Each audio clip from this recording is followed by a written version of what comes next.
Hi everyone, this is Oscar from Underdog. Welcome to another session. Today we're going to do something different. We're going to do a homework review. So during the classes, I often give students specific homework to sort of unblock a very big concept that they're working on. And today I want to take one of the homeworks that one of the students has given, and I'm going to review it. And we're just going to talk about it for like 5 or 10 minutes, just what has come in. One of my students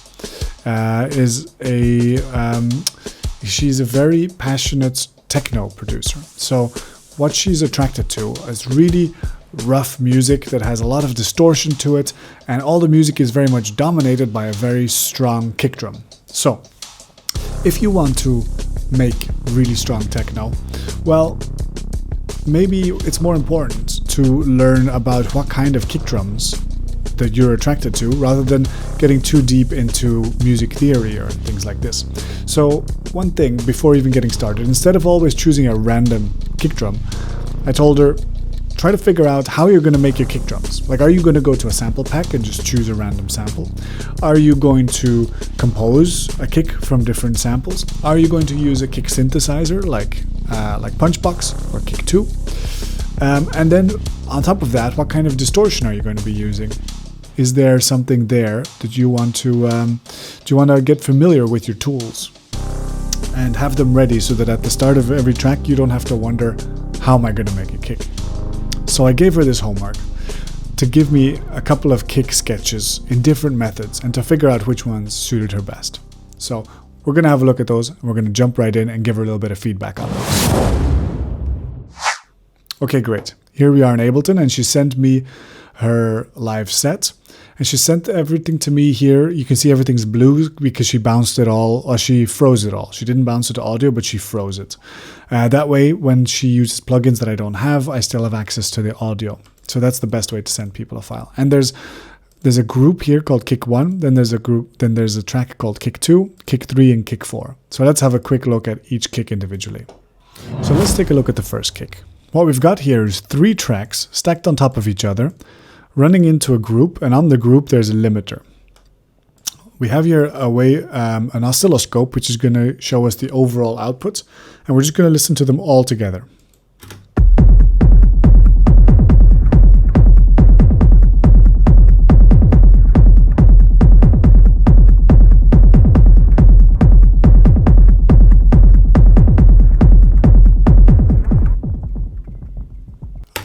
Okay. First reaction to this kick drum. It works. It's nice. It's super cool. Let's have a quick look at the overall contour of it in a spectrum analyzer.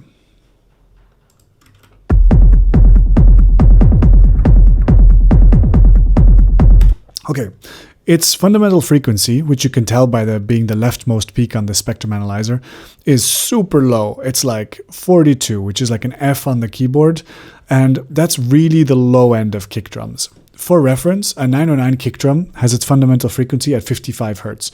That's a solid starting point for a lot of genres, because a lot of speakers can actually reproduce that still. Once you go down to like 40 Hz, there's a lot of speakers who cannot reproduce 40 Hertz. So if the speaker system that you're listening to this kick on is big enough, it's going to sound really big and deep.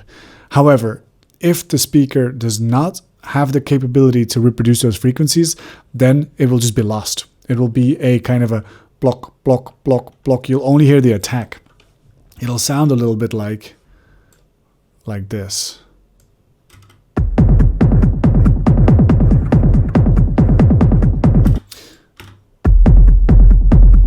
So those ultra low frequencies are pretty important. Now that's a stylistic choice. And what I like is that this kick has a transient to it. So it has a punch up front. It has a very subby low end, and it has some character too. There's some tonal elements in there which make it quite unique. And I would recognize this kick if I heard it in a different song. So that's very cool. Let's listen to what you did with each individual layer. Fascinating. So this is just like rumble, mostly. There's a little bit of an attack on the front. You probably want to put on some headphones for this if you're listening to this at home, because the sub frequencies of this are very, very deep. And otherwise a very nice kind of scratchy sound. It comes from a couple of these plugins that I don't have access to, so I don't see how you've done them. Let's listen to the other one. Oh, a very sort of MIDI bloaty kind of sound, and that's got the delay on it.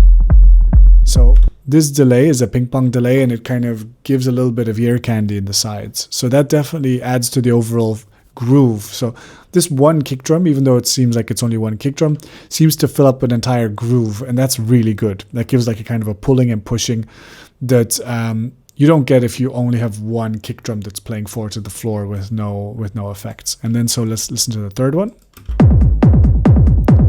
Okay, very tough mid-range.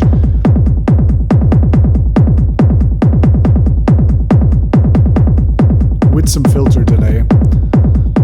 The filter delay gives that kind of galloping feeling. And together with this one has sort of the bloated body, and this one has sort of the tough percussive body. And then this one has a lot of sub character with this like really raw Valhalla, what's it called?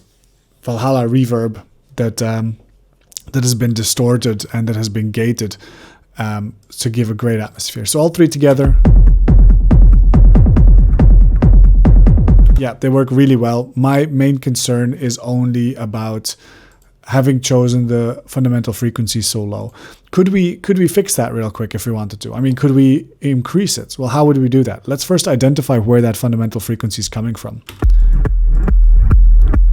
Could be that, the first layer. Oh, look at this, the second layer.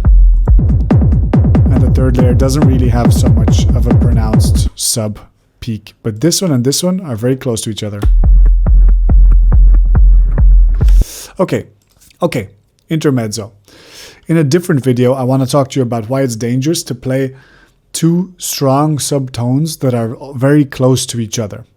Very briefly, if you play two subtones that are very closely to each other, you get something called beating, which means that the volume of the combined tone becomes very unstable and goes up, down very quickly. And it could mean that sometimes it drains the punch out of your kick when you don't want it to. I don't think that's a real problem in this particular situation, but it's something to be aware of, and why for sure you don't want to add, for instance, a very big sub synthesizer to this.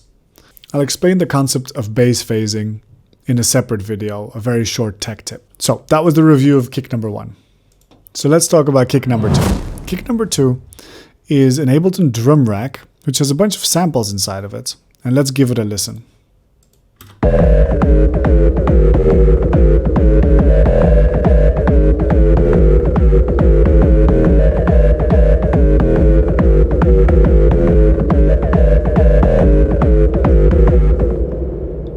Now this one's really interesting because it's not just a kick drum. It feels like there's a whole like Gabber soundtrack going along with it. So I've unfrozen one of the tracks so I can have a closer look. And what it is mostly is this heavy techno kick drum over here. But every time I hit it, there's this metallic sound over it going. So what's really happening is it goes into this delay unit, which thickens up the sound a bit. And then it goes into this frequency shifter, which shifts its frequency every, let's say, 4 seconds. 0.25 hertz means it's gonna, the LFO is gonna go once every 4 seconds. So it's about once every 4 seconds that it does this frequency shifting. So let's turn that off and show what that sounds like without it. So a very thick kick drum sample, but then this tremolo makes it completely insane, which is quite funny. And it's almost 70% wet, which means that the kick drum is still kind of sitting underneath it, but this tremolo effect is really dominating. Now, this is a very creative effect, and I'm not sure this is a reliable way to consistently make kick drums, but it is a cool effect. So you could definitely make a track out of, with this as the main musical idea. That certainly is an option. And then getting like erosion and saturation on there for dirt. I'm not sure what what effect this is. But, oh, it's tal reverb. So it was some reverb. That's fine. And then this very, very peaky EQ, which that one, I'm going to be honest, I don't totally get. Let me see what happens if I take it away. Oh, interesting.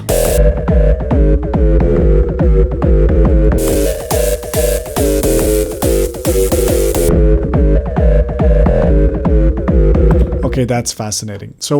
So this really gritty lo-fi kind of broken sound has been rolled off in the upper mids, let's say, or in the highs. Let's say all the highs have been removed. And then the punchy frequencies around 80 or 150 hertz have been massively spiked to make it sound a bit more, again, like a kick drum. Yeah, so that subby kick drum sound kind of comes back out. So, okay, very cool correction technique to make something that doesn't sound like a kick drum anymore sound like a kick drum. I really like the creativity. I think that's a very cool idea. I wanted to mention something about the pattern programming, because if you sing this, if you think about where the downbeat is in the phrase, I feel like this particular note is the real start of the phrase. So there's this little steppy one here where it goes. So it goes da-dun, 2, 3, 4, 1, 2, 3, 4, ba-bum, 2, 3, 4, ba-bum, 2, 3, 4. And so in fact, for me, this note here is the real start of the phrase. And so if the start of your beats, if your 1, 2, 3, 4 doesn't line up with Ableton's grid, you're gonna struggle. You're gonna struggle later on, because you're gonna start programming synthesizers that do start on the grid, and you're gonna be asking yourself, why does everything feel like it's off the grid? Well, it's because musically it sounds like this is really the start of your phrase, not this. Other than that, the pattern's great. I love the ba-dun, dun, dun. It's very very kind of swingy, almost has like a triplet feel, right? It's like a 1, 2, 3, 4, 1, 2. So yeah, very cool. I like it. Perhaps let's also have a quick look at the spectrum analyzer on it. This one now has a clear defined peak around 55 hertz, which gives me the feeling that this is probably something like a 909 sample. And around here, around 800 hertz, there's this melodic singing part that comes from the frequency shifter. But in terms of the way that the frequencies are divided, this looks like a perfectly functional kick drum. So well done. Now let's move on to kick drum number 3. Let's give kick drum number 3 a listen.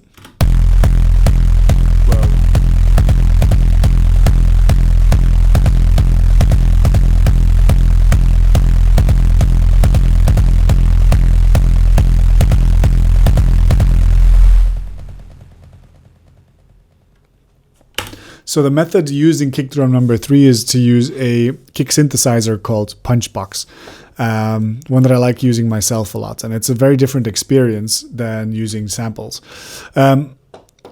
What's coming after Punchbox? There's this equalizer, the erosion plugin, and this delay unit. So I want to see what happens when I unfreeze it, when I turn off erosion.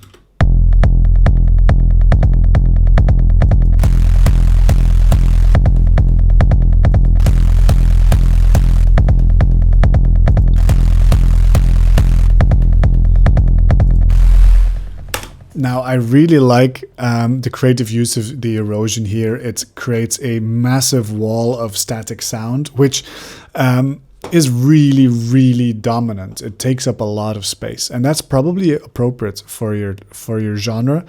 Do realize, of course, that once you do that, there's not a lot of space for anything else in the song. So you may want to find a way to modulate this, and at some point decide to turn down the amounts or turn up the amounts. Or you might even give yourself like a friendly reminder to do that by putting this in a group, opening up the macros panel, mapping the control that you want to change to a macro, and giving it like a nice color. Boom. And you call this the dirt. And then when you turn it up and down, you can modulate this. Let me show you.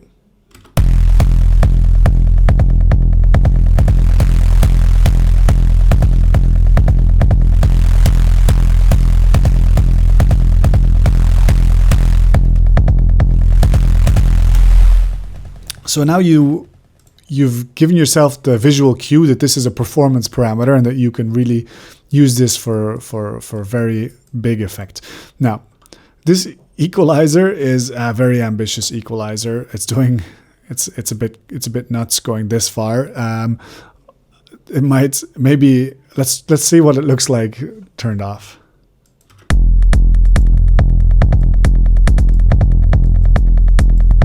Yeah, it makes it more nasal and mid-rangey with less focus on those ultra subs, which I like a lot. Actually, I like it a lot, and it does actually shape the sound in a way that's interesting. So, cool idea on that. And let's have a quick look at what the waveform looks like.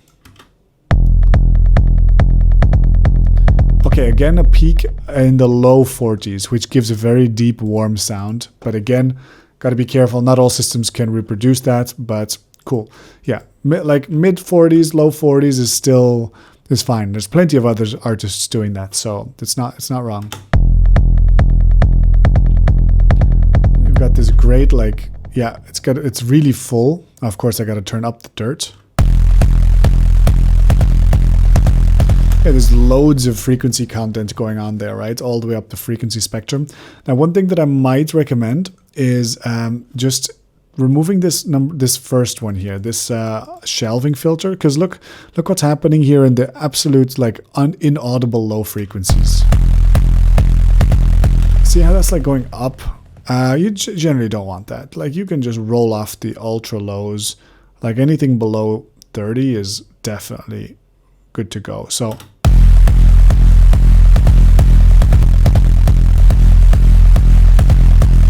it's funny that it is actually affecting the sound as it goes into the erosion unit. So yeah, maybe roll it off in a bit more light way. You just don't want this last arm to be like pointing upwards, because it's going to be eating up headroom. Those low end waves are very big waves and they take up a lot of volume, let's say a lot of decibels. And so if you're not going to hear them, you might as well cut them. You know, that's the basic principle behind it. All right, so kick number 3, very good, especially that high end, the dirt, is a very super interesting creative decision, and I think definitely to be explored, but maybe to be modulated and used in a way that to maximize the impact in some moments, but not necessarily left to be there all the time. Now, kick number 4.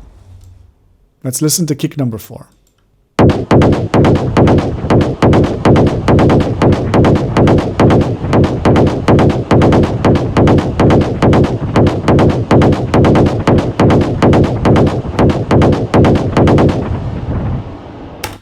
Now, one caveat, my student did say that kick number 4 was made with a kick synthesizer called Kick2, that she did not feel like she mastered, and she doesn't really understand what's going on. So she probably couldn't make a lot of smart decisions inside the plugin, you know. So that's probably led to a bit of frustration, and that's probably why what we see here looks and sounds a little bit odd for a kick drum. What we're really lacking here is low frequencies. Let's look at the spectrum. Look at this. There's no big peak anywhere between 40 and 100 hertz, which there really should be. At least if you want that kick to carry a techno track. I mean, if it's a creative sound design experiment, and if this is supposed to complement a punch, like a deep punchy kick drum, and this is like a percussive element over the top, then I have no criticism at all. Then it's perfect. But if this is supposed to carry the track, well, you might need to layer a sub underneath this. Now let's just listen to each layer individually.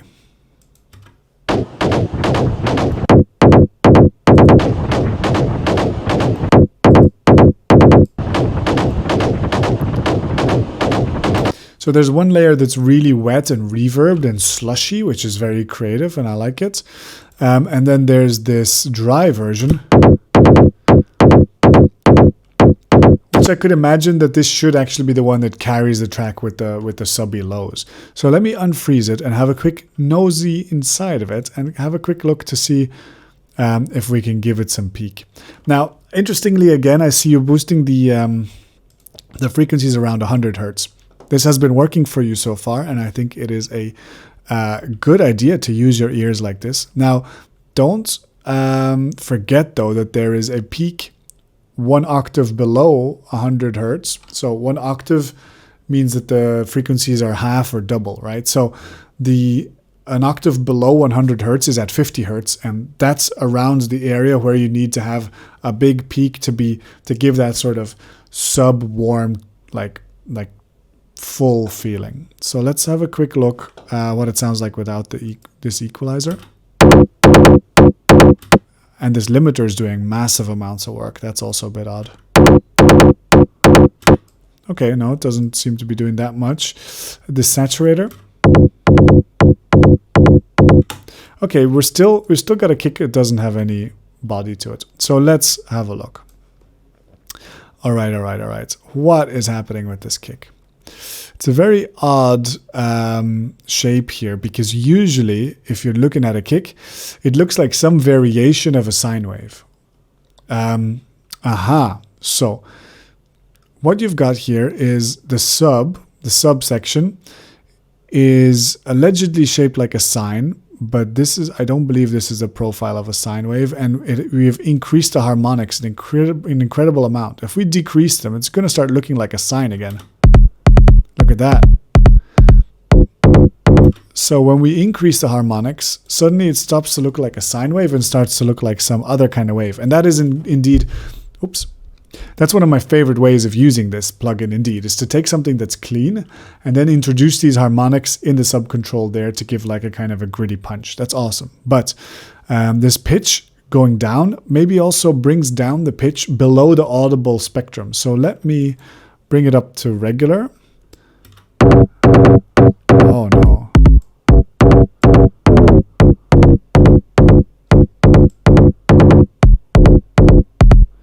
Yeah, what you might need to do is layer a clean version underneath the dirty version, I suppose.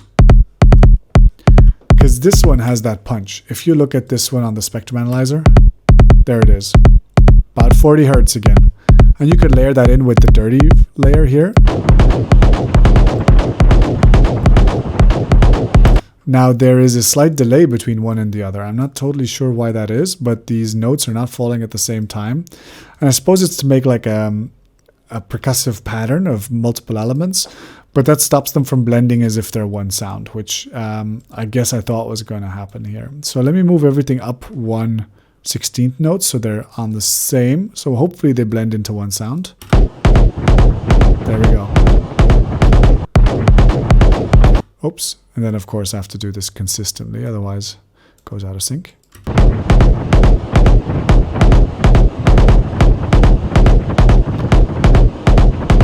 Now it's much more like a kind of a top layer being a gunshot kind of a sound, and the lower end being that kick that really hits you in the chest. And then together they work relatively well. And they've got a peak down at 40. They've got information around 100 and all the way up. And they have a lot of vibe, and thanks to this layer. A lot of stereo information as well, which is very interesting to note, because it's not that obvious to add stereo information to your kick. Not everyone does that, but it's definitely valid, and it's a very cool sound signature for you. All right. So that's it. So there's a couple of conclusions I want to make based on what we saw together. And the first one was pay attention to where the fundamental frequency of the kick is. Make sure it's not too low, because it starts to disappear on small headphones and on small speakers if you're not careful. Be careful stacking multiple fundamental frequencies on top of each other, because if they're slightly out of tune, it can lead to bass phasing, which is something that I will explain in a different video. I really, really like the sound design and the playfulness and the extremeness of the sound design. I find the stereo information that you add in really good. I find the saturation techniques that you've used very stimulating. They could all be the foundation of their own track. Some of them go into slightly different flavors of electronic styles that maybe you'll have to limit your palette a little bit more to see satisfying results there. Now, one thing that I really wanted to notice was that because you did a lot of the sound design on the kick and the sound design layer, they all pulse together and they feel like they're really in a conversation. For instance, that third kick where it's got all this like squealing erosion on it, that doesn't sound like two separate sounds. It sounds really like they're really caused by the same process. And that is a very attractive feeling. It doesn't sound like someone who's layered stuff on top of each other that doesn't work together. It's like as if someone took one sound and just stretched it to its natural limit, you know. So that's really, really good. With everything that I saw now in this homework, I don't think there's one technique that necessarily suits you better than the others. I think you're getting quite confident and competent using Ableton stock plugins to get the sound that you want. Now the question is, what role will the creation of a kick have in the ideation of a track? So when you want to start creating a track, will you start with the kick or will you start with something else? It's going to be a whole process. So anyway, thank you very much for the homework that you sent me. Thank you for these kick drums. They were very interesting. And I hope you got some tidbits from that you can use going forward when designing your next drums. So this was Oscar from Underdog Electronic Music School, today doing a homework review that I hope you all enjoyed. Stay tuned for next videos and see you next time. Peace out. Would you like to try making electronic music? That's what we do at Underdog Electronic Music School, based in Brussels. We offer a program called the Bootcamp program, which is designed for absolute beginners who want to start having fun making their own music, but who don't have experience yet doing that. We run online classrooms in small groups where you and a real teacher go through 12 classes where you see from A to Z how to make electronic music and how to start having fun. You can ask any questions at any moment, and you can also focus on the genres and artists that you love so that you can start making the music that you are passionate about. Check out the details on www.underdog.brussels and get in touch for a test session or to sign up for one of the classes.